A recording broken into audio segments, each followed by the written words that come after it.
In today's video, I'm going to teach you how to make a box plot in Google Sheets. If you need to show the distribution of your data at a glance, a box plot is perfect, and I'll show you how to set it up in under 60 seconds once your numbers are ready. First, a quick recap of what we're building. A box plot shows where most of your data sits and how it spreads. The box highlights the middle 50%, called the interquartile range, and the lines, often called whiskers, extend to the minimum and maximum. This makes it easy to spot spread and potential skew in your data set without getting lost in individual values. Google Sheets is a bit particular about how you feed it the numbers for a box plot. You need 5 columns in this exact order: your label, the minimum value, the lower quartile, the higher quartile, and the maximum.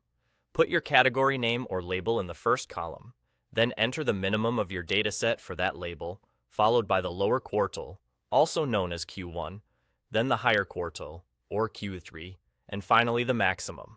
Keep that order exactly as written.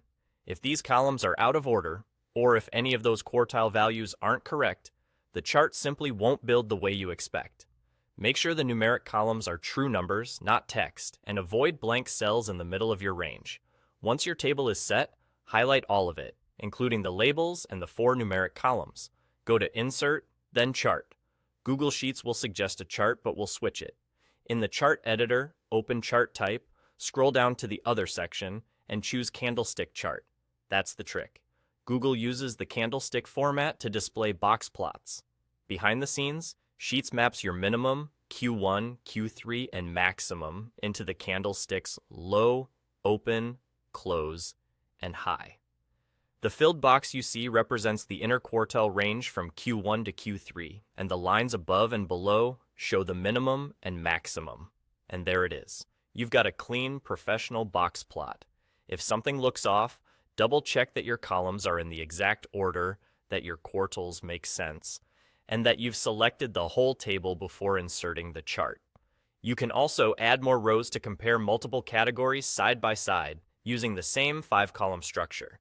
That's all it takes. Clean data in the right order, insert a chart, pick candlestick, and you're done. It's a fast, reliable way to visualize range and spread in Google Sheets. Clean, technical, and easy. Follow for more Google Sheets tutorials.